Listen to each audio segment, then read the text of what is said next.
love till now. Forswear its sight.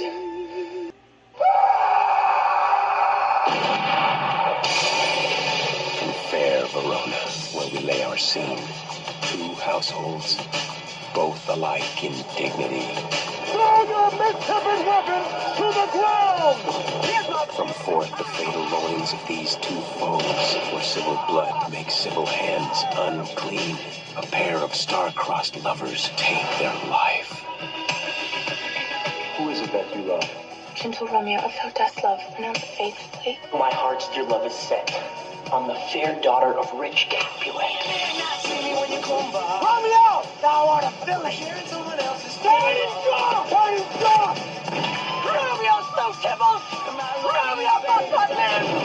My only love sprang from my only hate. Romeo is banished! See thee, they will murder thee. Let them find me here.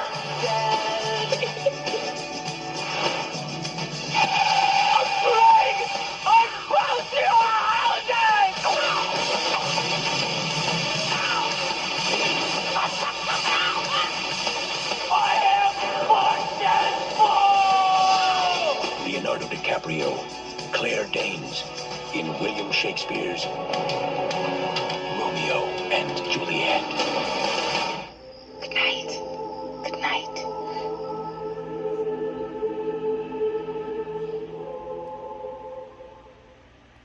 So the idea of Romeo and Juliet being modernized for a new generation is not a crazy idea. It's not something new or unique or interesting. It's been done before. I mean, West Side Story is one of the biggest examples of that. China Girl. We've talked about several movies leading up to this, talking about the different ways they've adapted Romeo and Juliet for the modern times. So why does this one stand out the most? Well, I think mostly because of its director, Baz Luhrmann. This is one of the films that kind of pushed him into more of a well-known director. He had been already known as an established director thanks to his work with Strictly Ballroom 4 years prior, but this was the film that really got people into the world of Baz Luhrmann, to get the recognition that he would eventually become known for. And I was really surprised at how much I enjoyed this movie. I would like him as a director, but I've only liked a couple of movies he's made. I mean, I've not been the biggest fan of stuff like what was the one I didn't like? Australia, which I thought started off strong, but the second half kind of really tapered off. I really did not like Elvis. I know a lot of people did, but I really did not like that one. But I like Moulin Rouge. I like The Great Gatsby too. And I really like this one too. I like the different take it takes on Romeo and Juliet. I mean, like I said, it's not a new idea. Taking the story and putting it in modern times, but the way they do it here, the way they kind of stylize it with the visuals and the way it's presented, I think it works really well here, and it's helped by having a strong cast on here. Like, not only Leonardo DiCaprio and Claire Danes, but you have Brian Dennehy, Rachel's mom from Friends, Christina Pickles from St. Elsewhere, Dash Mahook, Jesse Bradford, Jamie Kennedy, Paul Sorvino, Diane Verona, John Leguizamo, Miriam Margolyes, Harold Perrineau, Pete Postlethwaite, Paul Rudd, Vaughn Curtis Hall, M. Emmett Walsh. I mean, this is a strong cast, and they do a phenomenal job working with this material here. And you really do buy into the chemistry between Romeo and Juliet in here. Like, that's kind of the purpose of the story. Like, you're supposed to follow their relationship, and you're supposed to get invested in their relationship. But we know it's going to end tragically, and yes, it does end tragically. Like, it doesn't pull a happy ending out of its ass. It just gives you the straight, honest truth about what happens in the story. And yeah, it's stuff you've seen before, but the way it's presented here, I have to give them credit for the way they handle this story. It's a very unique twist on the story. It's very unusual. It's very impressive how they did it. It's a really amazing film. Like, I was really surprised at how much I enjoyed this movie a whole lot. I thought maybe I'd like it for nostalgic sakes, but I think it is overall a really solid adaptation of the story. It plays well for the MTV generation, but at the same time, it presents a new, unique twist on the story that is real. Yeah, we've seen it done before, but the way it's presented here, it works because of the actors' commitment to the roles here. Like, everybody in here does a really fantastic job in this movie. I mean, I can't recommend this one enough. If you love Baz Luhrmann's work, it's kind of recommended to watch Romeo and Juliet. And I think you watch it, and you will see why these people, some of the younger actors in here, went on to become the great actors that we know them for today. I mean, what more can I say? William Shakespeare's Romeo and Juliet, a pretty damn good movie. So with that said, on to the next movie, and that is Bill Murray in Larger Than Life. Oh no. When Bill inherited Vera, I got an apartment with a no pet clause. he didn't want to take her home. Okay, honey, where's the stairs? Yes, sir! Yes, sir! And the last thing she wanted Don't sit down, go! was a driver with an attitude. Get away from there! That's cold! But along the way, Our church is falling down. Is there anything you can do? a miracle happened. Larger than life. You're gonna leave a ring around this place! Rated PG. Starts Friday. Okay, before I start trashing this movie, because, needless to say, this movie definitely deserves the trashing that it deserves, but I thought this was pretty interesting story. The elephant in this movie is not only the same elephant from last year's Operation Dumbo Drop, but he's also the same elephant that was later seen 15 years later in Water for Elephants. And this elephant lived to be 52 or 53 years old, and evidently I had no idea that elephants could live that long. I mean, I guess they could, honestly, but I just really never did the whole research or really got fully invested in that type of a thing to really know for certain how long an elephant actually lives. Actually, I am kind of curious now how long an elephant usually lives. Okay, it varies here.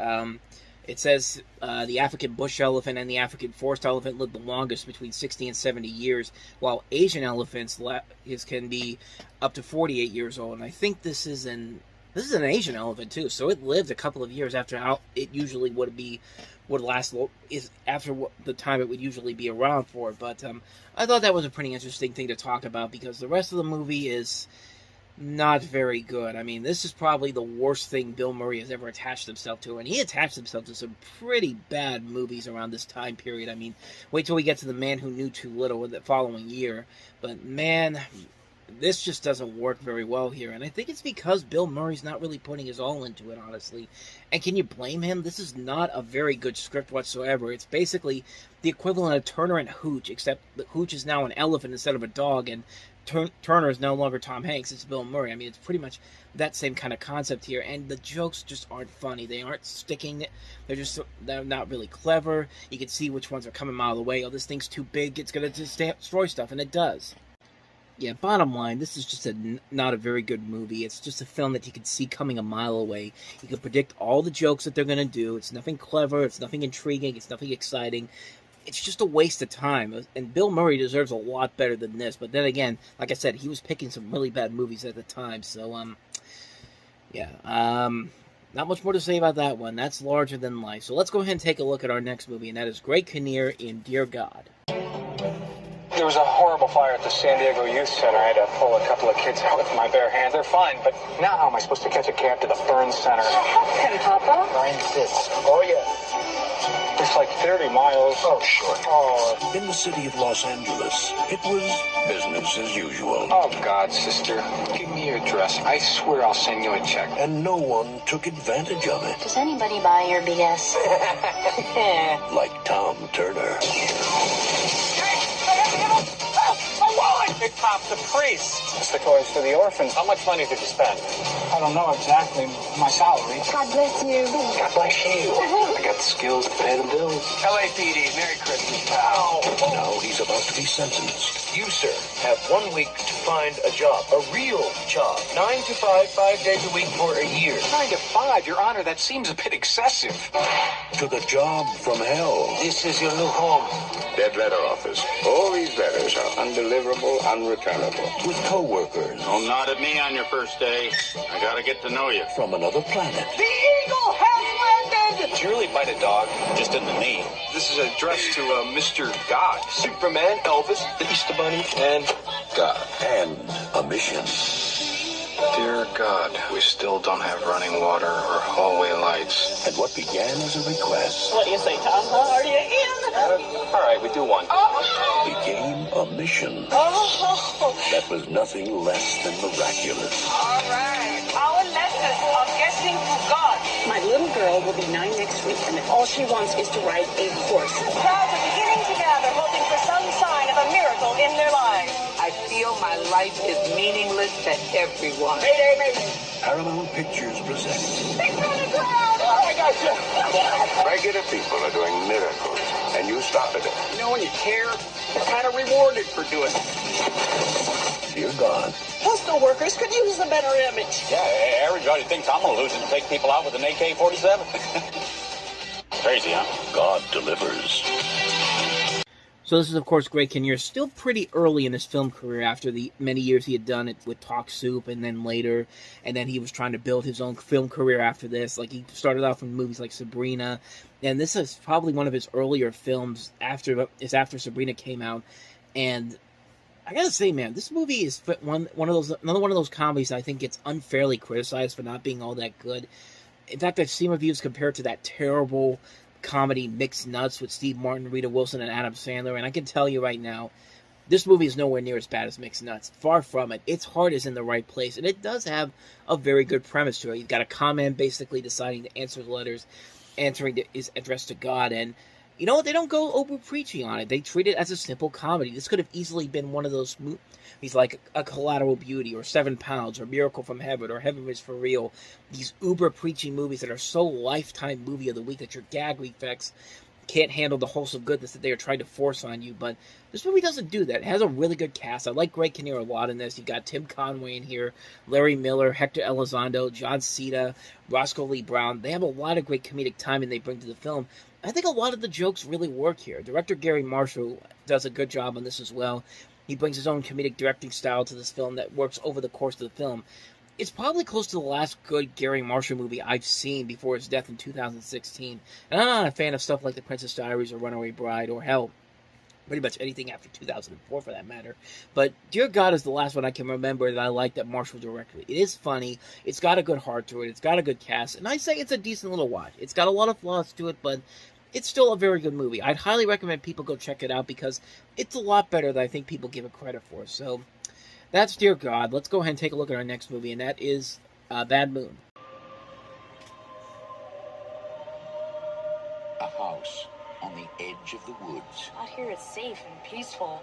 A family alone. Mom? Yes, sweetheart? Can you leave the door open a crack?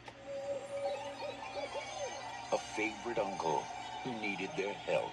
Things haven't been going so good for me since I got back, sis. Come stay with us. But when they invited him in, Think I better keep my eye on you. they let in something they could never imagine. Or ever escape.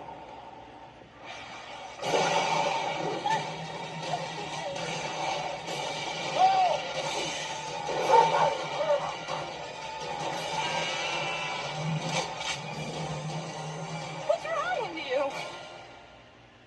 Bad Moon. It doesn't have to be Halloween to be this scary. I mean, that's pretty much a cheap way to say, who cares if this comes out the day after Halloween? We could still put this out and we'll make you believe this is actually a good movie. And it's not. It's not a good movie. And what would you expect from the same director that gave us Body Parts, which had a cool concept to it, but bad execution overall? This is just bad altogether. I mean, this is a terrible movie. Mario Hemingway is not trying it at all. The scare factor here is not that good at all. The visuals are terrible in this. This has some really bad special effects, which, for a werewolf movie, you need the best damn special effects you can get to make this look incredible. I mean, American Werewolf in London, The Howling, those movies. But this is just terrible. It's not scary. It's not interesting. The characters are not that great. The story is the same thing we've seen done over and over again. Everybody in here makes stupid decisions. The scares are not there. It's a really bad movie. It's just a bad film that just doesn't make a whole lot of sense. And it's just not a good movie. It's a real bore of a film, especially if you like werewolf movies. This has got to be one of the most boring werewolf movies you will ever see. And it's really hard to make a werewolf movie boring. But this movie sure as hell did that. So, yeah, it's best to avoid Bad Moon like the plague. So, let's go ahead and move on to our next movie, and that is Nick Nolte in Mother Night. Oh, damn you! You're a damn liar! Tell me what you live for, and I will live for that too! The moral here is, you must be careful what you pretend to be. Because in the end, you are what you pretend to be.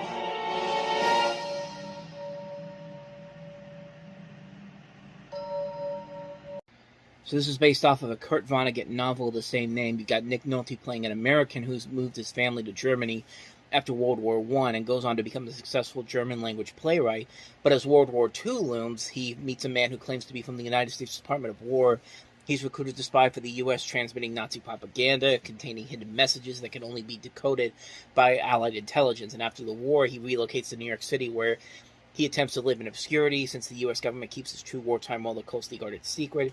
He's forced to live under assumed identity, and it's narrated by Campbell through a series of flashbacks as he sits in this jail cell in Israel, writing his memoirs and awaiting trial for war crimes. I never read the book this is based off of. I never even saw this movie before, but I mean, it's got a pretty good cast to it. Nick Nolte, Cheryl Lee from Twin Peaks, John Goodman, Kirsten Dunst, Alan Arkin, Frankie Faison, Vonnegut himself even shows up in here. It's really all I know about this movie. I don't really know if it's any good or not. I've never read the book, like I said. I can't say if it's good or not, but the cast definitely has a lot of promise to it. I also find it interesting that the writer of this is also the main writer for Curb Your Enthusiasm, Robert B. Wide, which I'm sure there's no connection to that in this, but you never know, could be something. But yeah, I got nothing else for you on that one. That's Mother Night. So let's go ahead and take a look at the next film, and that is The Funeral. From acclaimed director Abel Ferrara, America's most daring and controversial filmmaker. I'm not asking for nothing, but my brother's killer, his motivation does not interest me. Christopher Walken. If I do something wrong, it's because God didn't give me the grace to do what's right. Annabella Sciorra. They're criminals, and there's nothing, absolutely nothing romantic about it. Chris Penn. Killed him, 22 years old, they killed him. Isabella Rossellini. You want to talk? Benicio del Toro. I had nothing to do with your brother's death. And Vincent Gallo. Blood was their bond. Killing somebody else is not going to bring him back. Remember one thing, he's not your flesh and blood. And the beginning of their end. You can't be trusted, you are not trustworthy. What would you have me do? Lie? The Funeral.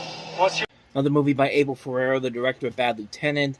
Don't really know much about this one because I never saw this one before, but you see the cast there. Christopher Walken, Chris Penn, Annabella Sciorra, Isabella Rossellini, Vincent Gallo, Benicio del Toro, Gretchen Mol. It concerns the funeral of one of the three brothers in a family of gangsters in 1930s New York. It depicts the past of the brothers and their families through a series of flashbacks. I get the feeling this was trying to be Abel Ferrara's attempt at trying to create a new Godfather. They were trying to do a lot of these around this time period.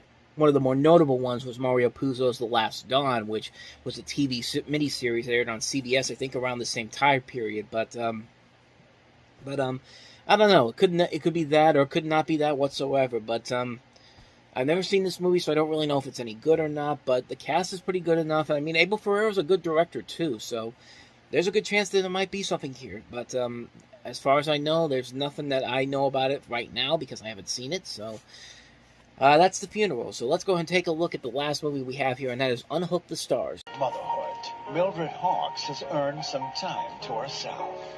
Her kids have moved on, and her house is peaceful and calm. There are plenty of people who probably need this child. But her life isn't going to be quiet for long. Now. Hello. You don't know me, but I live across the street. Yes. 1044. My name is Warren. We're the Warrens. The neighbors no one would want. JJ's father's been unexpectedly called out of town. I'm sorry, whatever. He's just out of town. He's gone. I need someone to look after JJ while I'm at work today. Are becoming the friends she didn't know she needed. I'm Mrs. Hawks. You and I are going to have a good time.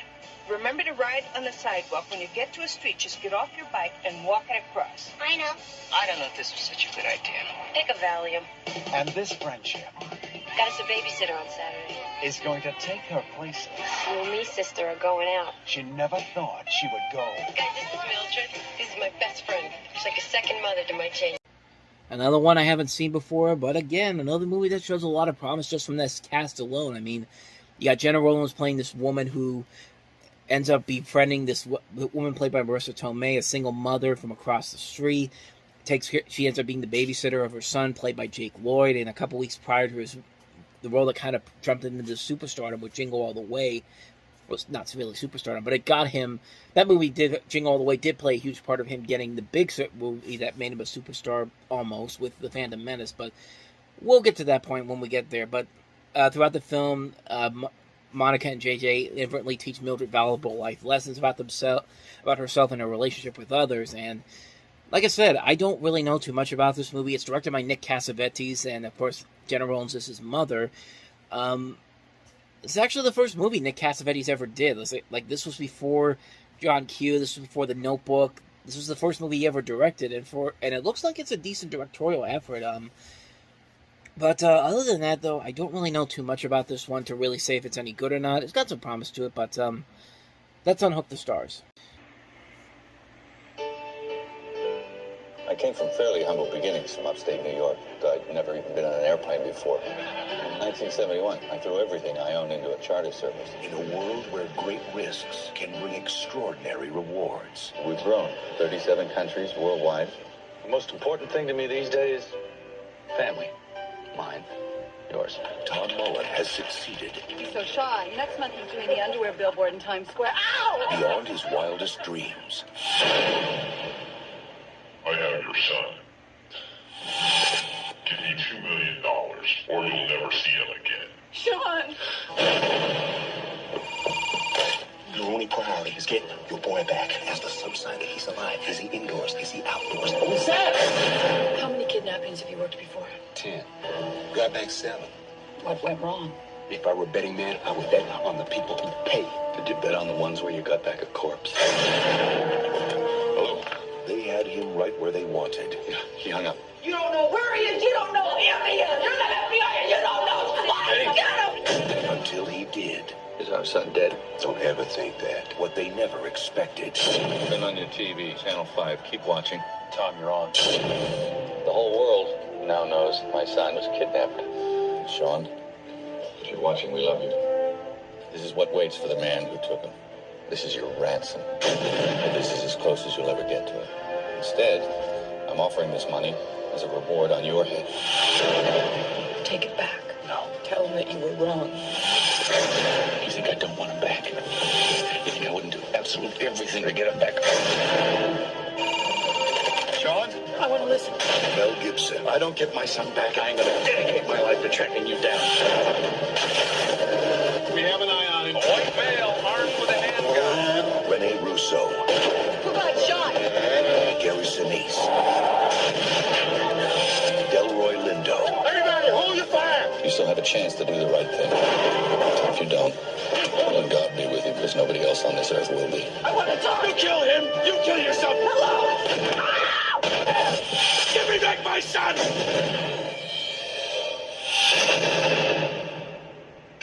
I guess in some parallel universe, you could also say that this is Riggs and Lorna in a spin-off of Lethal Weapon. I mean, it's literally Mel Gibson and Rene Russo starring as the couple in this movie, so you can probably make that work out in some way, shape, or form. But I digress. This is, of course, Ransom. This is directed by Ron Howard. This is also written by Richard Price.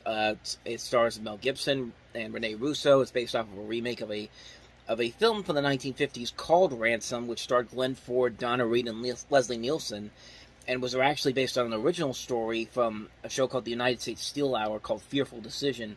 And this is a film that most people saw as a kind of an original release. Nobody really knew that this was actually a remake, or at least I thought that I would think that they wouldn't have thought it was a remake back then. But I'm just dishing out some stuff here. But let's talk about the movie itself here. Ransom. It's an okay movie. It's nothing too spectacular. It's nothing too amazing. I think one of the strongest things about it is Mel Gibson giving this really good, strong performance in here. I think he really is delivering a really solid performance overall. Even though it does get a little bit too corny at times, and let's be honest, that scene where he's screaming on the phone, "Give me back my son," should be more intense and more emotionally impacted is by you, the viewer. But honestly, in the years since then, it's been memed to death. In fact, somebody actually did a remake of that scene in particular, and once you see it, it's really hard to take this scene seriously at all. Give me the money, you motherfucker! Give me back my son! Son! Give me back my son! My son! Son! Give me back my son! Son! My son! Son! Give me back my son! Give me the money! My son! Son! Give me back my son! My son! Son! Give me back my son! Son! My son! Money! Give me back my son! Give me the money! Give me back! Give me back! Give me back! Give me back! Give me back! Give me back! Give me back! Give me back my son! Give me back my son! My son! Son! Give me the money! Give me back! Give me back! Give me back! Give me back! Give me back! Give me back! Give me back! Give me back my son! Back my son! My son! Back my son! See what I mean? You're never going to be able to watch that scene again with any serious face after you watch that remix right there. But overall, the movie is very good. It's nothing too spectacular, but it's not a bad movie either. I think the performances are very good. I think the story is very good too. Like, I like that Mel Gibson is basically going on TV and saying, here's the money that you want me to give you, but you know what, instead of you getting it, I'm going to make it so that everyone can come after you. And it's just like, that's a really interesting concept here. And like I said, I think it works pretty well here. Like I said, not a great movie overall, but it is still an enjoyable film. I do recommend checking it out. It's if you like Ron Howard's stronger works, this definitely takes the cake there. I think it definitely delivers on this particular note. Like I said, not a great film overall, but I still really enjoyed it. I think it is a good enough film to recommend. So that's Ransom. Let's go ahead and take a look at our next movie, and that is F. Gary Gray's Set It Off with Queen Latifah and Jada Pinkett. What do you do? Rob a bank. Let's do it. On November 6th. Don't make me get ugly up in here, ladies and gentlemen. Y'all can't be serious. 4 friends will set Don't move. it off.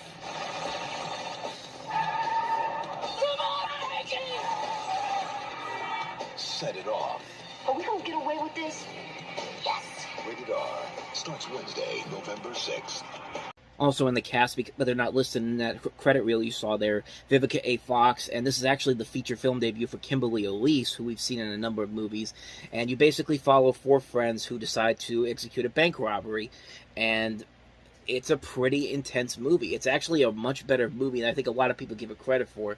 This is F. Gary Gray's follow-up to Friday, which was the film that kind of launched him into the public zeitgeist.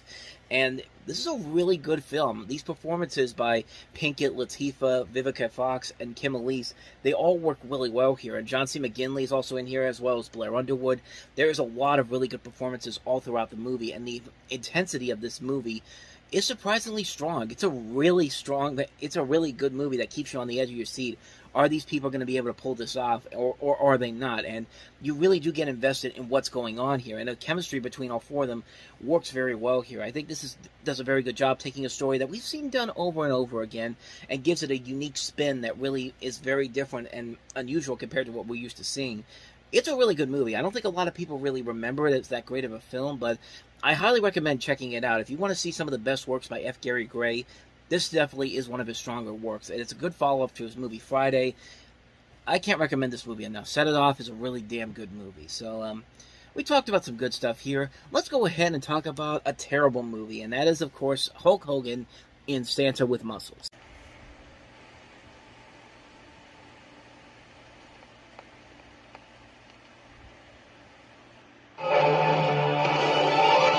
In the season of Santa, there are 2 kinds of people. The naughty and the nice. I got $50 for the first elf that brings me Santa Claus. Hulk Hogan is Blake Thorne, and he's definitely naughty. To make his getaway, he's going to make a mockery of the world's most beloved hero. Do you have a minute? Fox me, little brat. That's him. But sometimes, the only way you can feel the spirit of Christmas... Where'd he go? ...is to be hit over the head with it. Santa! What? It's showtime. Now, this confused bad boy is Santa, like you've never seen him before. Yep.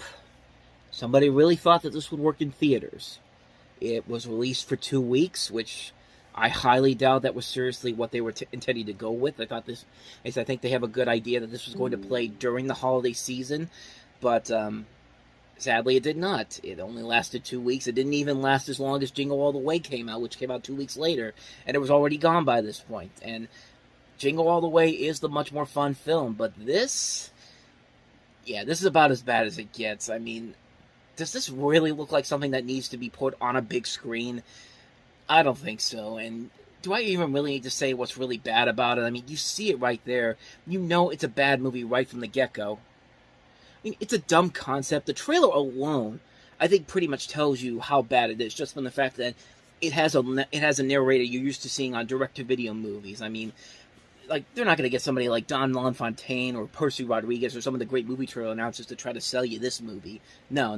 This is a film that clearly was intended to go straight to video, and then some idiot at the studio said, we think we can make this a theatrical hit too. Let's go ahead and take this and put this on the big screen. And yeah, the end result was a film that only made $220,000 during its 2-week run. So, yeah, needless to say, what more do I even need to say about this movie? I mean, it's a terrible movie.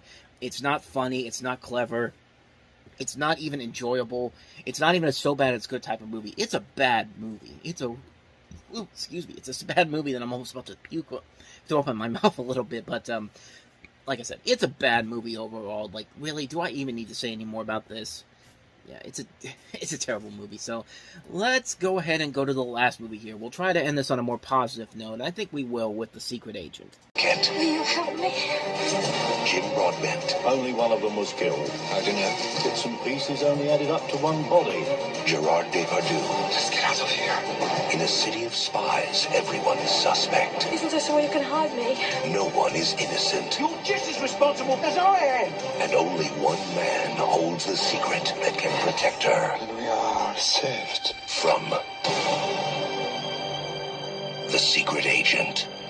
So this is based off of the novel by Joseph Conrad. You see the cast in there. Bob Hoskins, Patricia Arquette, Gerard Depardieu, Jim Broadbent, also Eddie Izzard's in here, Christian Bale. Robin Williams has an uncredited cameo in here as well. I've never read the book this is based off of, but there's been a couple of adaptations of this. There's one, the one that's most notable is the 1936 film Sabotage, and there's been 2 BBC miniseries in 1992 and 2016 based off of the story. And this version I don't think gets a whole lot of attention, but it is an overall enjoyable film. I watched it one night a couple of months ago, getting ready for this, and I thought it was actually kind of good. I was really hooked in by the cast overall. I thought they did a very good job here. It is a very formulaic telling of the story from the other versions that I've seen, the miniseries, and I don't think it does anything too spectacular or anything too unique, but I think the performances in particular in this one really do stick out the best in here. I think they really do fit these characters in here very well from the other versions that I've seen. I thought it was alright for what it is. It's not one I'd really rush back to anytime soon, but for a one-time watch, it wasn't too bad. So that's Joseph Conrad's The Secret Agent. In the deepest reaches of space, a sinister force prepares an invasion. And all that stands between the world and disaster you were expecting maybe the Easter Bunny? is a rabbit, a duck, a dog, and a bull. Not that bull. Smile, okay? This bull. What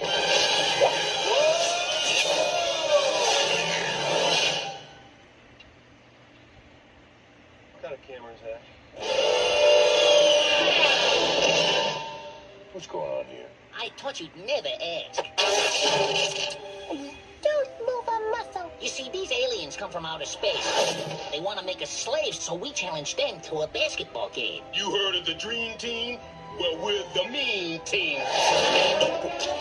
What I'm trying to say is, We need your help! Perhaps I could be of some assistance. On November 15th, get ready to run. The Monstars stole the talent from the NBA players. Get ready to slam. 5 NBA players all suffering from the same mysterious ailment. Get ready to jam. But what if we win? Give me Warner Brothers How about we go out and kick some alien butt, huh? invites you Ready?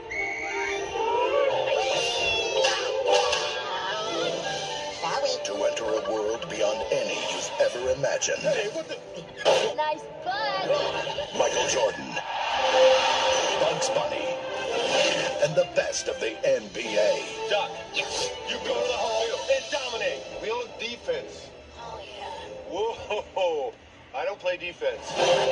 Space Jam, an Ivan Reitman comedy of epic proportions. I love basketball. Try your best in everything you do. Only in theaters November 15th. Directed by Joe Ditka. So Space Jam is one of those movies that kind of holds a very special place in my heart, mostly because it was the first movie that I was really excited to see in theaters. This came out when I was 7 years old, and the first time I ever knew about it, I was at a Scholastic book fair. You know how they used to have the book fairs that is once every year. They'd have something in the library or something in the cafeteria where you could see, where Scholastic would come in, bring out all these books, and you get to choose whatever you want. There was also some CD-ROM games too. I don't know if they still do that now in schools, in elementary schools, I should say, or schools in general. But that was my first time I ever knew this movie even existed, because I remember seeing a book for Space Jam, a movie that I knew nothing about, but it featured two things that were my favorite things at the time. Basketball, of course, Michael Jordan. I still think he's the greatest basketball player of all time, as most people do. And the Looney Tunes. I mean, I watch the Looney Tunes all the time on Nickelodeon and Cartoon Network. I mean, having these two coming together in a movie, that got me so excited. I couldn't wait to see this movie. This was the first movie I ever was really excited for when it came out in November. And I remember when that day came on November 15th, I had to get I had to force my parents to take me to see it that day. And of course, the 7-year-old that I was having the time of my life. I was always looking forward to waiting for it to come on video after school the week it came out. Like, it was a movie that really played a huge legacy in my life. And now that I've grown up, I've realized that, yes, this is not a very good movie. It's a very flawed film. I mean, the plot makes no sense whatsoever. I know the movie is made specifically for kids with some adult humor thrown in there.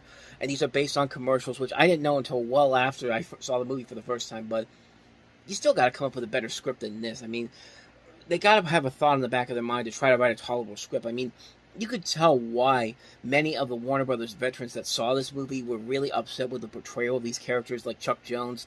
Like, you get it. Like, Bugs Bunny really does not need Michael Jordan to stop aliens, honestly. And, you know, Porky Pig saying, "Oh, I wet myself," when he sees them for the first time. Like, that's not something they do. That's not them being loony, and I get that.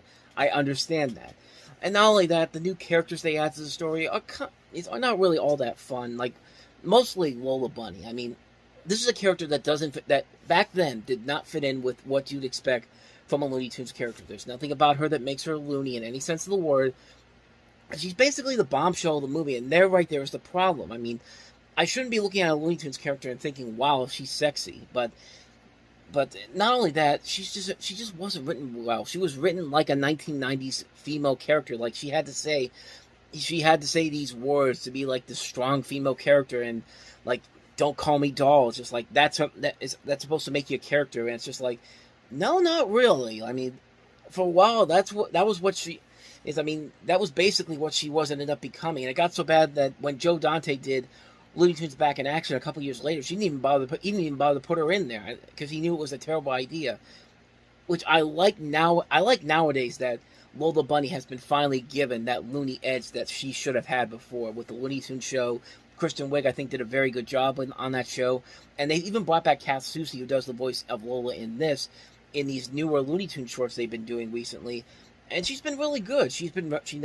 I like in the Looney Tunes show that they changed her personality around from being the bombshell sex pot to a scatterbrained, indecisive, gabby young woman who tends to obsess over bugs. And not only does the changeover work, but it gives Lola a reason to be a part of the Looney Tunes. I think she becomes just as funny as the other characters in that show because of the changes they made here.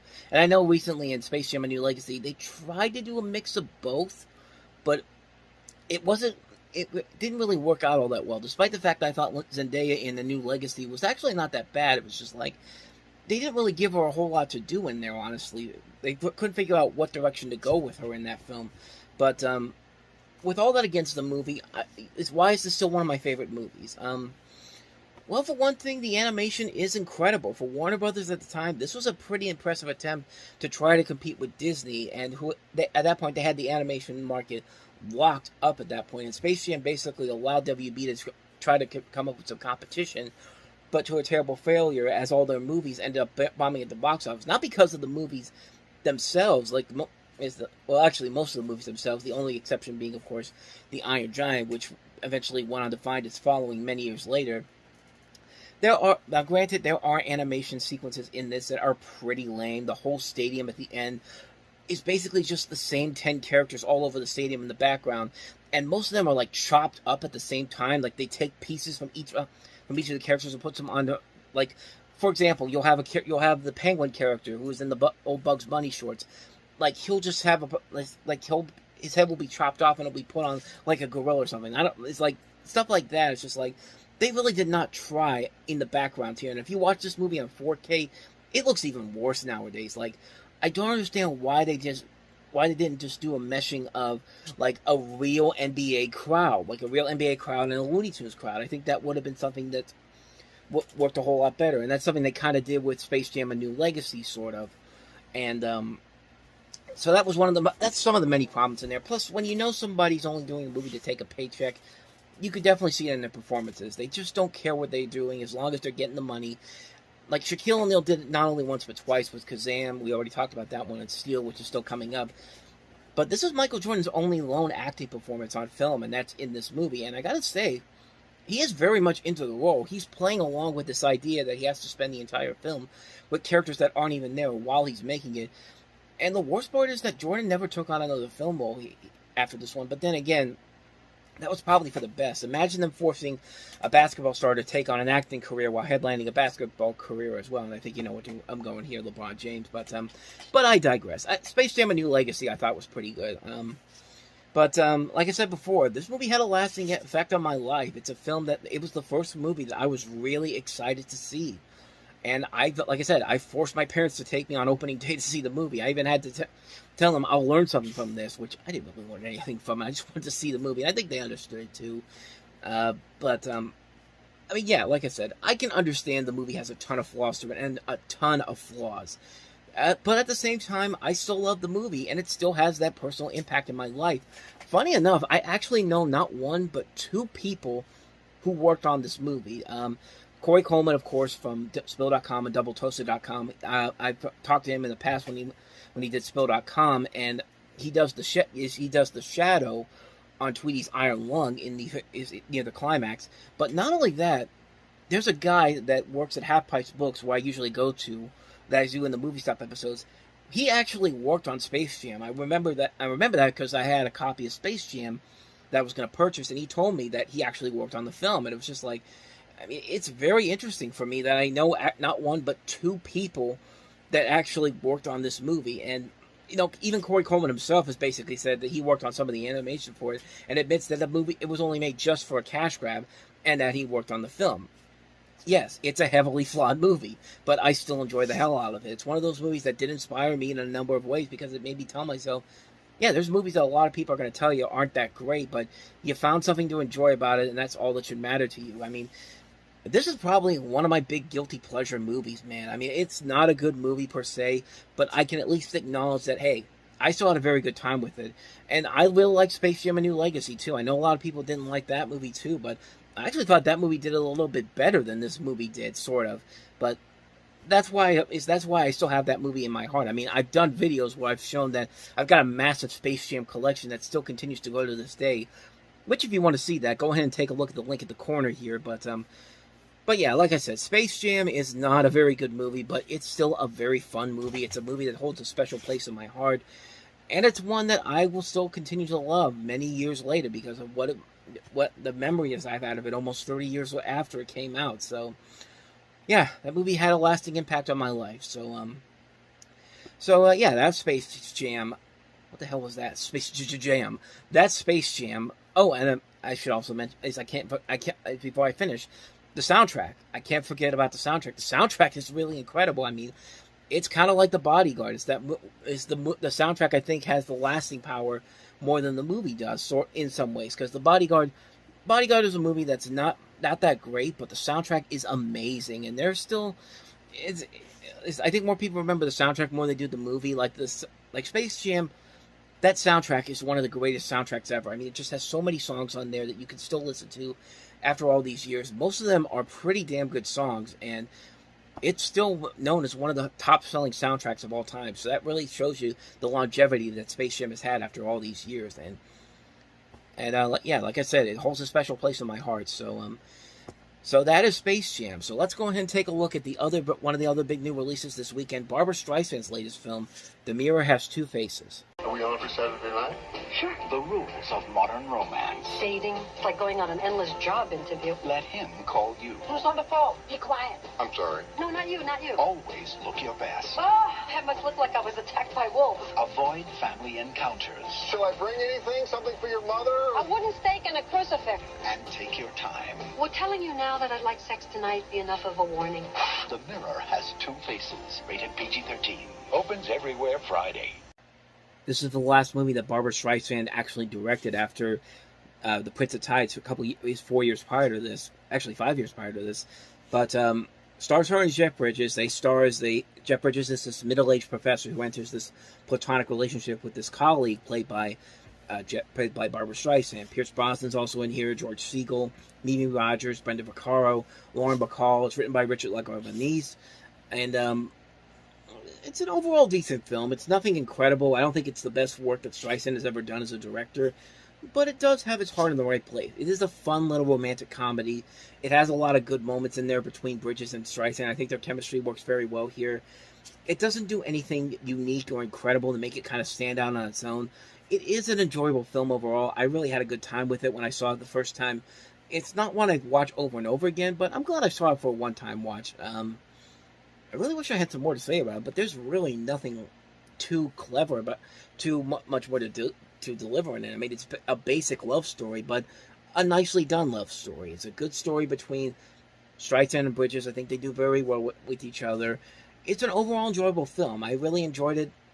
I don't think it's one of her best movies overall, but I think it is still a very solid film overall. I'd say if you want to see some Streisand's other directorial works, this is definitely one you should check out. It's not the best one, but it's good enough for what it is. So that's The Mirror Has Two Faces. Let's go ahead and take a look at our next movie, and that is the year's Best Picture winner, The English Patient. Critics agree. The English Patient is the best reviewed movie of the year. Newsweek calls it a stunning success. Time says this is the real thing. Siskel and Ebert give it 2 big thumbs up. The New York Times calls it a fiercely romantic, mesmerizing tour de force. The LA Times says it captivates as only the greatest and most consuming passions can. It's the best film of the year. The English Patient, rated R, now playing select theaters. Yeah, I think Elaine from Seinfeld pretty much sums up my thoughts about The English Patient. Elaine, you don't like the movie? I hate it! I'm going to hell! Maybe hate's a strong word, but I will say this, though. This won Best Picture over Fargo, and I think Fargo was the far superior movie of 1996. I think most people could agree with that. I feel like that movie should have won Best Picture more than this movie did. I feel like this movie got Best Picture because Harvey Weinstein. That's pretty much why it won Best Picture. Sure, it was also the same reason why Shakespeare in Love beat out Saving Private Ryan. Harvey Weinstein. I mean, back then Harvey Weinstein was the one who was getting these movies out there and was doing stuff behind the scenes to get these movies noticed. And the movie isn't bad. It's not a bad movie. It's a fine movie. The big problem I have with it is it's an Oscar bait movie. It's a film that basically takes everything that I hate about Oscar bait cliche riddled films like this and just puts it on screen It's just like, it's not a bad movie. It's a perfectly serviceable film, but there were just so many other better movies released that year in 1996 that should have gotten the more respect than they actually got. I mean, like I said, Fargo should have won Best Picture. That's probably that's the biggest thing I would have taken away from this particular year at the Academy Awards. That Fargo should have won Best Picture. But like I said, it's not a terrible movie. Far from it. I think it is a decently made film. Ray Fiennes, Juliette Binoche, they're doing a good job in here. Willem Dafoe, Kristen Scott Thomas, Naveen Andrews from Lost, Colin Firth. It's a decent film. Anthony Minghella, I think, does a very good job with the direction on this. It's a solid film. It's not a bad movie, but it's probably one of the worst Best Picture winners, in my opinion. It's a film that really did not deserve to win Best Picture over some of the films that came out that same year, specifically Fargo. But like I said, I don't hate the movie. I get why people like it, but I just can't get over the fact that it does feature those cliched little Oscar baitish type moments in here that just irk me so much about movies that win Best Picture, and they're not as great as they should be. Like I said, I like the movie. I don't love it. I don't think it's one of the best Picture winners ever. I think it might be one of the worst Best Picture winners of all time, in my opinion. So yeah, with that said, on to the last movie, Catherine Zeta-Jones and Sean Pertwee in Blue Juice. Trimark Home Video brings you to one of the most dangerous breaks on the planet. As the swell rushes in, it sucks up all the water, and if you miss your takeoff, it'll slam you right into the slab. Excellent. Slab. We call it the boneyard. JC's been trying to live up to his legend for 10 years.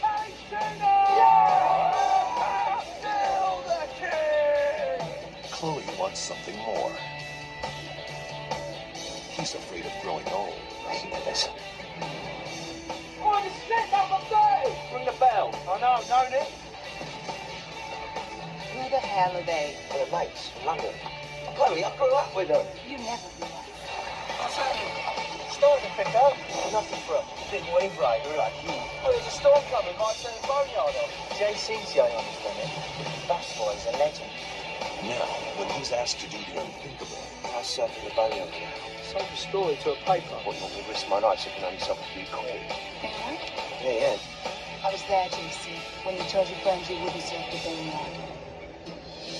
Funny thing is, I used to see the DVD for this all the time, and apparently when they put this out originally, they replaced Sean Pertwee with Ewan McGregor because Ewan McGregor was just in Star Wars: The Phantom Menace, and Catherine Zeta-Jones had already established her name with The Mask of Zorro and Entrapment, and Ewan McGregor does not have a big role in this movie.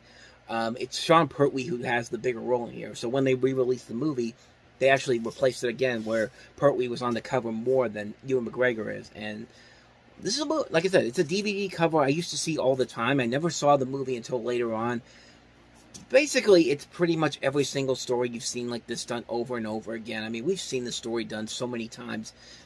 It's not that it's bad, it's just kind of formulaic. It's a really formulaic film that doesn't really have a whole lot going for it, other than the fact that you got Catherine Zeta-Jones in here, and she's wearing skimpy lingerie in this, which you can look for that online, honestly. And if anything, you can watch it to see early works by her and also Ewan McGregor, as well as Sean Pertwee, but yeah, other than that, though, the movie itself is not really all that great. It's a film that has been done to death so many times before. It doesn't do anything new. It doesn't do anything creative, but I guess it's not terrible.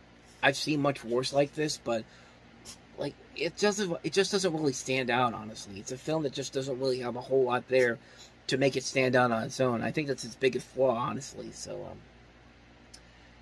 yeah, I got nothing else for you on that one. That's Blue Juice.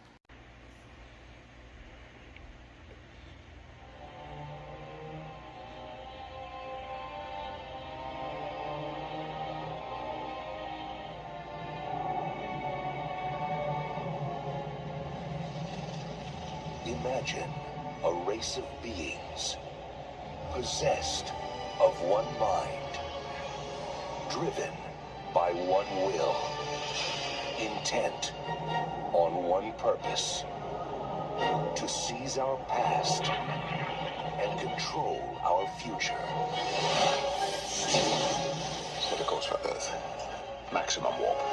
Now, one captain against orders. Red alert! All hands to battle stations. Must succeed where all others have failed. It looks like the control deck's 26 up to 11. They have assimilated more than half the ship.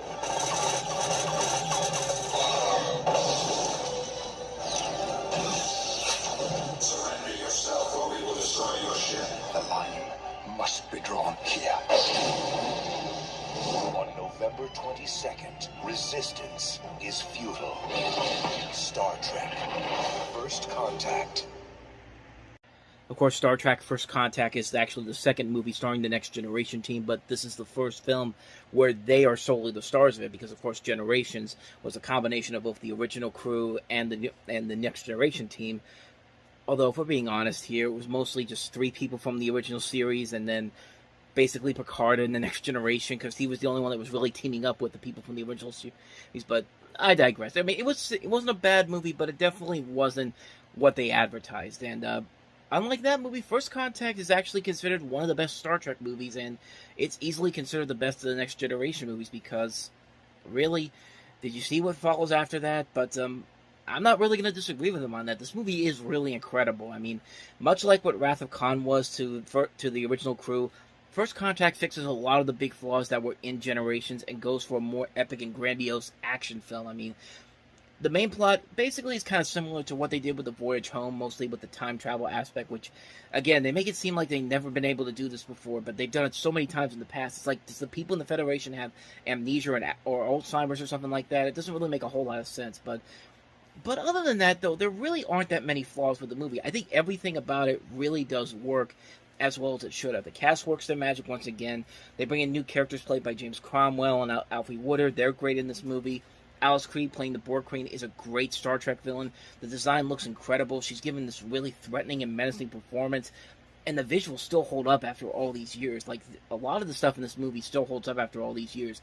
The action sequences are shot phenomenally.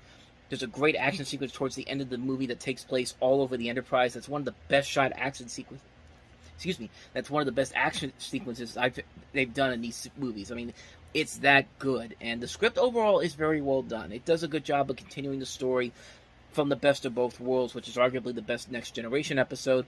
And they're also able to put in some good parables to Moby Dick in there as well, which kind of leads into the best thing about the movie. And I think that's Patrick Stewart in this. I mean, this is probably his greatest performance as Picard in this movie. I mean, he's acting his ass off, and he nails every single line that's given to him in this movie. No! No!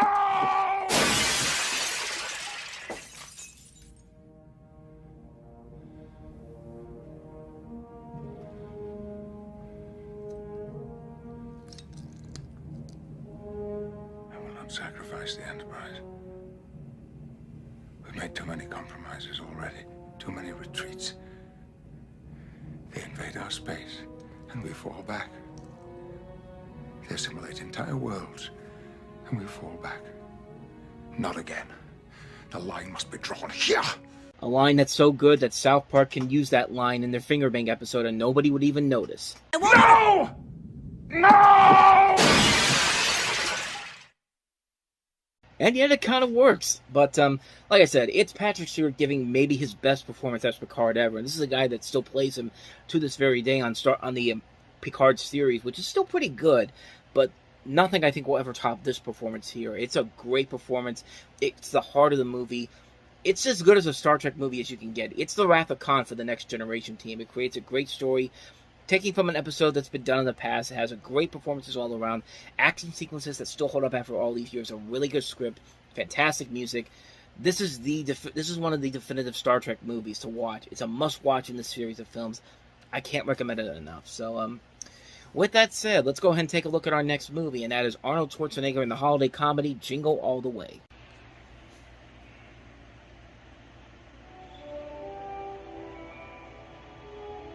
Every holiday season, there's one toy everyone has to have. I want the Turbo Man action figure with the arms and legs that move, and the rocket arm jetpack, and the boomerang shooter. Getting it is every child's dream. Whoever doesn't can be a real loser. Finding it You got the doll, right? is this father's nightmare. I'll get that toy. I promise. Whoa! Nothing like waiting till the last minute, Howard, sir. Especially on Christmas Eve.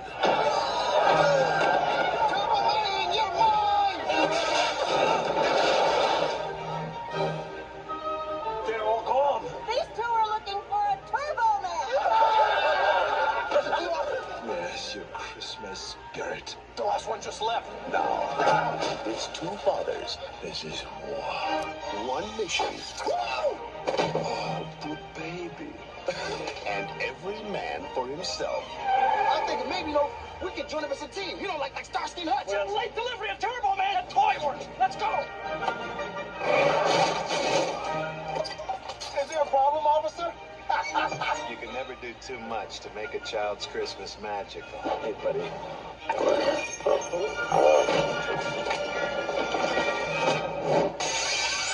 From the director of Mrs. Doubtfire. You want a Turbo Man for Christmas? Forget it. I'm not going to sit in your lap. Tony, show him.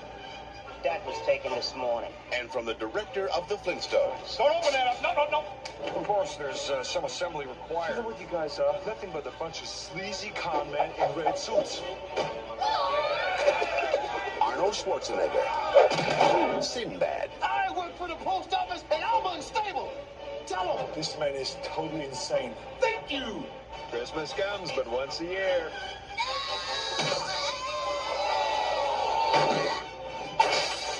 Jingle all the way.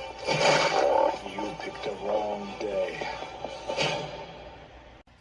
You would think that this movie would be on the same level as something like Santa with Muscles that we looked at a couple weeks ago, but I know what you're thinking. Arnold Schwarzenegger, one of the biggest action stars of all time, in this silly family Christmas movie. I mean, granted, it's not like he hasn't done comedy before. I mean, Twins, Kindergarten Cop Jr., so why does this surprise a lot of people that he did a movie like this for children? Well, it's basically because Arnold Schwarzenegger taking on a role like this would be more suitable for somebody like a Jim Carrey or an Adam Sandler or whoever the popular comedy star is at the time.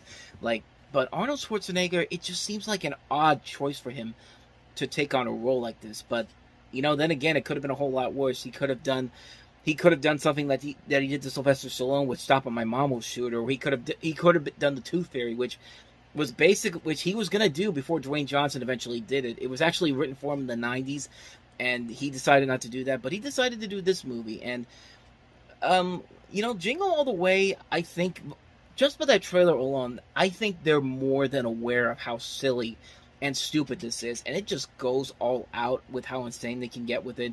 It's got the cheesy Schwarzenegger lines, it's got the over-the-top comedy, it's got the sense of we don't give a fuck what we're doing, we just want to have fun mentally to it, and for that, I kind of admire the movie for that. It never takes itself seriously whatsoever, and I think there are things to actually admire about the movie. I think both Schwarzenegger and Sinbad do work off each other very well.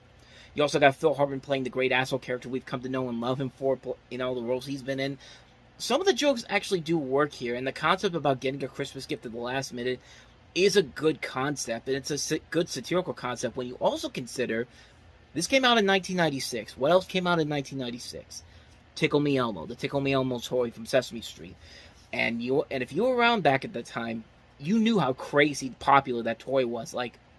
It was basically what the Cabbage Patch Kids were in the 1980s. People went to toy stores and just couldn't get, and just had to get their hands on it. They didn't. They'd fight you. You'd fight them for it. There'd be brawls all over the place. Kids would be upset that they didn't get it. It was that popular back then, and it just goes to show you how times have changed in the 30 years since then. Because I think that was the last time people really went nuts over something over a specific toy like that. But nowadays we have the internet and online shopping. You can get that stuff easily, but it's done pretty well here. It's kind of a satirical. It brings a little satirical edge to it here, and the film does a pretty good job as that. But then again, some of the other acting is not that great here. Rita Wilson is kind of wasted here playing the wife of Arnold Schwarzenegger's character. Jake Lloyd doesn't have a whole lot of charisma to him, and many of the jokes around him kind of fall apart pretty badly. But I mean, he's not terrible in the movie, and in fact, this was the thing that got him the role in Phantom Menace. And for what he had to do, I'll give him credit for what he had to do. He did a pretty good job with it, but a decent job, I should say, not a pretty good job, but it could have been a lot better. But here's the difference between Jingle All the Way and some other movies that have come out as of late, like Surviving Christmas, or Christmas with the Cranks, or Deck the Halls, or A Christmas Story 2, or even the Jingle All the Way sequel with Larry the Cable Guy. Actual effort was put into this movie. You could tell the effort was put in there. The people who made this movie knew exactly what they were doing. They knew that what they were making was stupid, but they said, hey, let's just go and have fun with it. And there's definitely a sense that this cast having fun with the material given here worked. We saw it in Space Jam the week before. Regardless how dumb it is, it still works pretty well for what they were trying to do. And yeah, it's Arnold Schwarzenegger, the biggest star in the world at the time, in a Christmas movie. I mean, what more do you have to say about it? It's stupid, it's nonsensical, but it's fun to watch for how bad it is nonetheless. It's the perfect definition of a nostalgic guilty pleasure, and during the holiday season, I at least have to watch it once a year. That's one of those movies I have to watch every single year. I know how terrible it is, I know it's not that great of a movie, but you know what? They know it too. It's one of my biggest guilty pleasures of all time, so I love this movie to death, man. I can't help it. If you can go in there with that sense of humor, with a good sense of humor, and knowing what they're doing is pretty stupid and nonsensical, I think you'll have a pretty good time with it. But I know some people don't, but that's okay with me. But that's Jingle All the Way. Let's go ahead and move on to our next movie, and that is Jeffrey Rush in the movie Shine. He was a boy. David dreamed of greatness. I won't let anyone destroy this family. But when life became a struggle, one remarkable woman What's it like when he gets to know you better? gave him the strength to marry me, to shine. Winner of 7 Academy Award nominations, including Best Actor Jeffrey Rush, Best Director, and Best Picture of the Year. Shine, rated PG-13. Now playing select cities. Additional cities Friday. So this is directed by Scott Hicks, who, looking at his filmography, this is probably his high point, because after this he did Snow Falling on Cedars, which wasn't that great, Hearts in Atlantis, which wasn't that great, No Reservations, which wasn't that great, The Lucky One, which was terrible. This is probably his highlight as a filmmaker. This is a guy who has made a couple movies before this, Down the Wind, Freedom, Call Me Mr. Brown, Sebastian the Sparrow.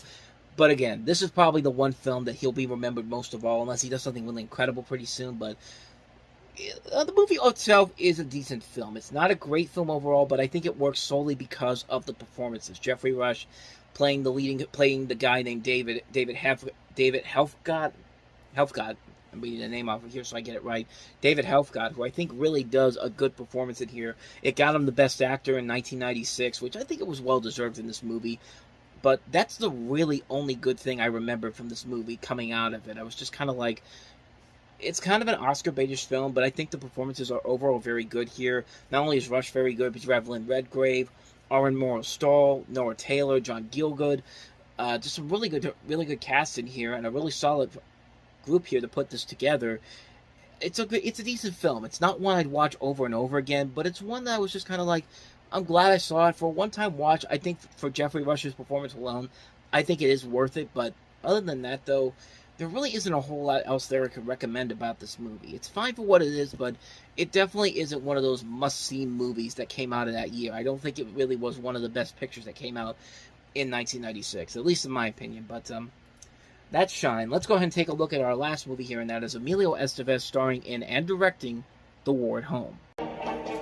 Academy Award winner Kathy Bates, Martin Sheen, and Emilio Estevez star in the powerful and compelling story, The War at Home. In this house, Dear Lord, we ask your blessing on this food for the nourishment of our bodies through Christ our Lord. Amen. I'm really getting tired of your attitude. I didn't do anything wrong. on this holiday, Let's all be happy. It's Thanksgiving. in this family, I just want to tell you I'm not going to be having dinner with you today. Jeremy? there is a secret. You know Jeremy was screaming in his sleep again last night? Yeah, I heard. And a silence. I know you had a rough time over there. Over there? You can't even say it. What? Vietnam. About to explode. Why do I get the feeling that Family Guy, when they did their Thanksgiving episode where Joe's son comes back from the war in Iraq and he kind of has this new perception on life and how is after what happened to him in there, I feel like they took a lot from this movie, because I saw a lot of that in that episode, in this movie, in just that trailer alone. But yeah, this is The War at Home. This is Emilio Estevez's third film that he directed. He actually made this as part of a deal with Disney, who basically, he appeared in D3 The Mighty Ducks, and then he would get to do this movie. And then Disney actually underpromoted this film. This film barely got any attention. It was a box office bomb. It only made like $43,000 off of a $3 million budget, which is not a good sign whatsoever. But when you look at this trailer, you pretty much kind of can see why. It's nothing really all that amazing. It's not even that good of a drama, honestly. It's just people arguing with each other, and there's nothing really all that amazing about it. Everyone's kind of Oscar baiting here, despite the fact they have good actors in here. Kathy Bates, Martin Sheen, Kimberly Williams, Carla Gugino, Lane Smith, and Emilio Estevez. And I think Emilio Estevez can be a good director. I think his best film as a director was actually his next movie he did, which was Bobby, the story of Bobby Kennedy that came out 10 years later. I think that's a much better movie from him. But this, it just feels like he's awards baiting here. Like this is not a movie that really has a lot of interesting characters. it's a story that doesn't really have anything that engaging about it. There's nothing too exciting about it. The emotional moments in here feel very manipulative. It just doesn't work as a movie overall. And Estevez has proven to be a solid filmmaker over his career, not only as an actor but as a director too. But it just feels like he was forcing it on this movie. Like it doesn't feel like his heart was in the right place when he made this movie. At least in my opinion, I think that's what happened with this movie. I think that's why it doesn't work very well. But I don't know. I saw it once many years ago. Like I'm the robot from Aqua Teen Hunger Force. Many years ago. No, I saw it a couple years ago, and I was just like, this really did not work out very well. And like I said, I like Emilio Estevez as a filmmaker and an actor, but this, I think, was one of his more weaker films that he's done. Like I said, I think his best movie he directed was Bobby, which I think was a much better movie. This one, not so much. So, yeah, that's The War at Home.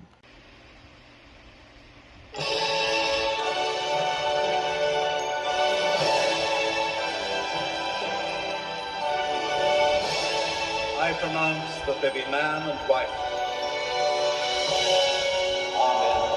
Amen. They're here. The puppets are here. Walt Disney Pictures presents 101 Dalmatians. Your father, Pongo! They were totally irresistible. We must call this one lucky. Unbelievably precious. Dipstick. And had a style all their own. Wizard. Which is all Cruella de Vil ever wanted. I live for fun. I worship fun. Put them in a bag. I'll take them with me now. The puppies are not for sale.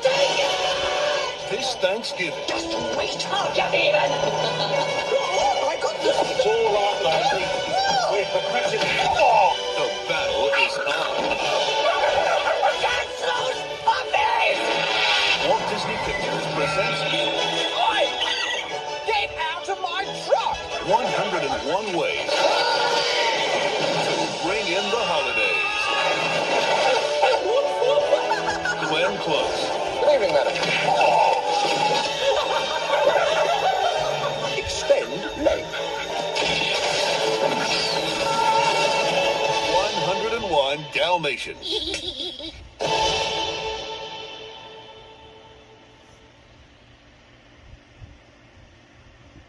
Fittingly enough, this is coming out around the same time The Little Mermaid's coming out, the new live-action remake, which actually just came out last week, and I saw it. It was actually really good.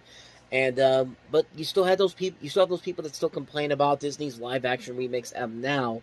Nobody ever really says anything about the ones they did back in the day, because this was actually the second one they did, based off of one of their Disney classics. Of course, the first one being The Jungle Book in 1994, which was an alright movie for what it was, and then this movie, which ended up becoming a huge hit. I mean, it was one of the biggest hits that came out that year, and it was actually the 6th highest grossing film of the year, and actually led to several things, including, of all things, a huge shot up sales of Dalmatian sales, of people just buying Dalmatian puppies because of what they saw from this movie, which actually got animal rights organizations really pissed off, because they make the argument that being ill-prepared to take care of for a relatively difficult breed of dog past puppyhood, many of these new owners eventually surrender their animals to pounds, which many dogs end up being euthanized, which, that's a pretty intense that's a pretty intense conversation to say. That's a pretty intense thing to say, is what I'm trying to say. But, I mean, they might have a point on it, but then again, these guys usually get upset about anything. I mean, they got mad about Jackass Forever for doing something similar with, now I can't remember what the controversy was. They made the argument basically saying that they were cruel to animals, which I mean, the American Humane Society monitored the animal action in this, as they usually do. So, yeah, PETA doesn't know what the hell they're talking about. They're also the ones that always say that Punxsutawney Phil needs to be retired and have an animatronic groundhog be used. It's just like, shut the hell up. I mean, seriously. But I'm getting too negative here, and there's nothing really negative to say about this movie. And, you know, honestly, this is probably one of my favorite live-action adaptations Disney has ever done. I mean, I love the original 101 Dalmatians. This is probably the most contemporary animated movie they did before Oliver and Company came around. And, you know, I love the original 101 Dalmatians, and I think they did a really good job of making this movie as close to the original, but also doing some things that are very different from the original film. This is still taking place in a modern setting. The casting overall in this is really good. They did a really good job of casting all these people. Glenn Close as Cruella de Vil is just pitch perfect. She just works in this role so well. I mean, I don't know if you can get anybody else in this role back in 1996 that would have done a better job than she does in this movie. But in addition to that, Jeff Daniels, Jolie Richardson, I think they do a very good job in the role of Roger and Anita. Joan Plowright playing the nanny is very good.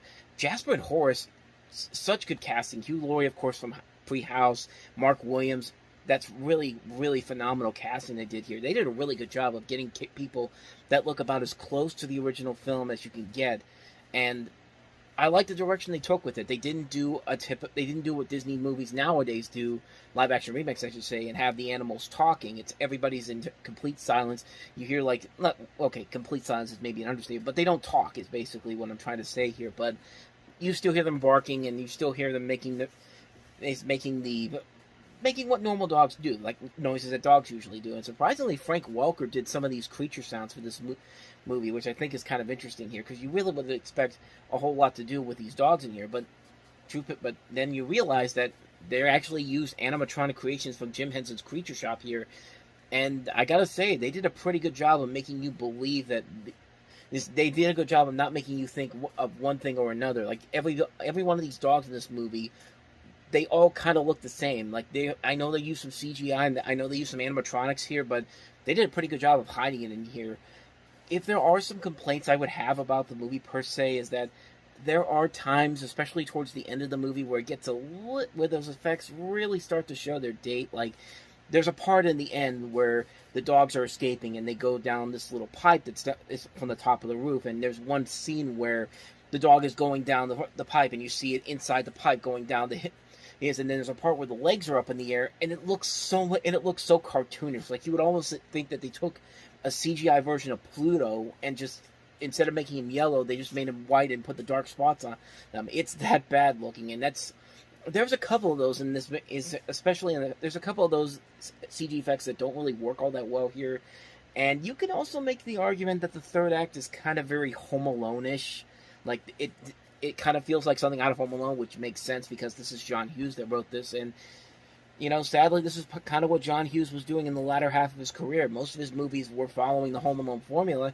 Sometimes they ended up working out pretty well. They were kind of fun. I mean, I still love Baby's Day Out, and I still love this, even though I will say that it definitely shows in here. It's very Home Alone-esque in the final climax of the movie, but I'll give it credit, though. It did do something a little bit different. It didn't do the same thing that it did in the first movie, which the first movie, with the original animated movie, is still a ton of fun. It's always going to be the one film that stands out in the series, but they did a real damn good job of modernizing this for a new generation and giving it to the live-action treatment that it actually does show a reason to exist. I think they did a very good job of adapting this into the modern times. I mean, this is a film that I go back to every once in a while because I just love the way it's set up. I love the way that they did everything, the casting, the comedy overall. It's still a very fun movie. I love this series, the 101 Dalmatians series as a whole.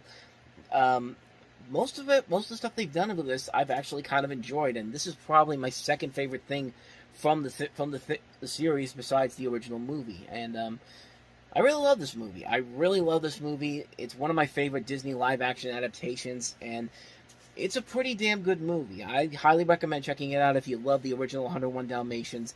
You definitely get your money's worth with this film. So, that's 101 Dalmatians. Now let's move on to the next movie, and that is Daniel Day-Lewis and Winona Ryder in The Crucible. Whatever sin it is, you love me yet. The New York Times says The Crucible is impassioned and vigorous, seductively exciting, raves Rolling Stone. Newsweek calls it passionate and moving. Entertainment Weekly says The Crucible casts a more powerful spell than ever. I never dreamed any of this for you. I wanted you, was all. Daniel Day-Lewis, Winona Ryder. She needs to dance with me on my wife's grave. God help me, I lost it. The Crucible, rated PG-13. Now playing in New York and Los Angeles. Opens Friday in select cities. So The Crucible is based off the story by Arthur Miller. It's set during the Salem witch trials. It follows a group of teenage girls who accidentally get caught conjuring love spells in the woods and forced to lie that Satan has invaded them and accused several innocent people of witchcraft. And And it's got Daniel Day-Lewis and Winona Ryder, also Paul Scofield, Joan Allen, Bruce Davison, some notable names in here. It's been a long time since I've seen this movie. I saw it about maybe 10 years ago. During that time when I was trying to see as many movies as I can, and I don't remember too much about it. I remember kind of enjoying. I remember coming out of it going, I'm glad I saw the film, but it's been a long time since I've seen this movie, and I think it still holds up pretty, from what I remember it. I mean, Daniel Day-Lewis usually will turn in a good performance. Winona Ryder was still pretty good around this time, and I don't doubt she had a good performance in here too, but like I said, it's been a long time since I've seen this movie, from what I remember I remember it being pretty good. I don't know if that still holds up after all these years. Maybe I'll go ahead and check it out again sometime in the near future, but from what I remember from it, it was a pretty decent film. I never read the play that this was based off of, so I don't know if it's how much it sticks to the original story, but like I said, saw it over a decade ago, thought it was all right back then. I don't know if it still holds up, but it probably still does. So I wish I had some more for you on that one, but that's The Crucible. Let's go ahead and take a look at the next movie, and that is Billy Bob Thornton in Sling Blade. The heart of America comes a new voice in movies. Writer, director, and actor Billy Bob Thornton. And now he's nominated for 2 Academy Awards, including Best Actor. This is the film Time magazine calls an American classic. A masterpiece. Powerful and original. Absolutely unforgettable. It's one of the best movies ever. Sling Blade, rated R, now playing in theaters everywhere. This was essentially the breakout movie for Billy Bob Thornton. Of course, this was based off of a story he did from a one-man show. He not only stars as the character of Carl Childers, he also wrote the film, he directed the film, and he actually won an Academy Award for writing the script for this.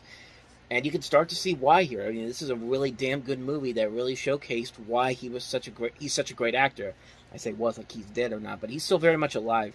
Can't remember the last thing he was in, honestly. I'd have to double check it, but I actually have not heard his name in a while. Now I'm kind of curious. Okay, he has been in some stuff. He's been in the Amazon series Goliath. He was the narrator in Fargo. He was also on 1883, Harley Quinn. The last thing I remember seeing him in terms of a movie was Bad Santa 2, which is completely unnecessary. It's not a very good sequel to the original Bad Santa, which we'll get to eventually, but he has been busy. He's done stuff like London Fields, A Million Little Pieces, The Gray Man. He's in Devil's Peak, and he's going to be in Electric State. But like I said, other than that, though, it's been a while since I've seen him in a movie. But a movie that I have an interest in seeing, I should say. But regardless, this is still a really damn good movie, and it works because he plays his character so well. He makes his character very relatable. You can definitely get a connection with him immediately. And he's got a really good cast around him. Dwight Yoakam's very good in here, so is J.T. Walsh, Lucas Black, Robert Duvall. John Ritter in this movie is really damn good. I was really surprised at how much that he gave into this performance here.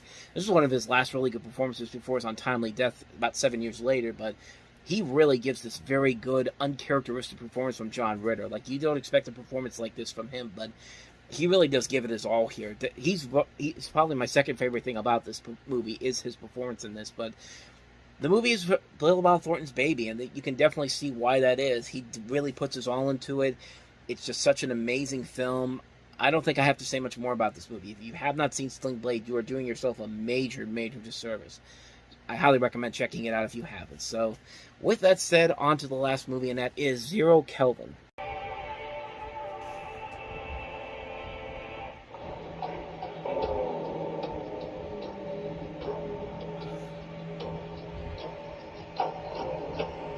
Deilige Henrik.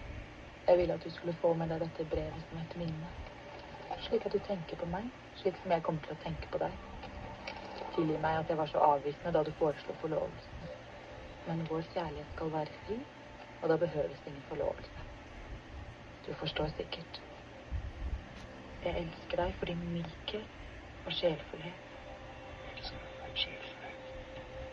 So this is a Norwegian psychological thriller film. Stellan Skarsgård is also in this movie, but it's about the tensions between three men at an isolated Greenland trapping station in the 1920s. And usually those make for the really good movies that takes place in this isolated area in the middle of a major snowstorm. There's been so many good movies like that. The Thing, of course, the John Carpenter thing from the 80s. Misery, great movie.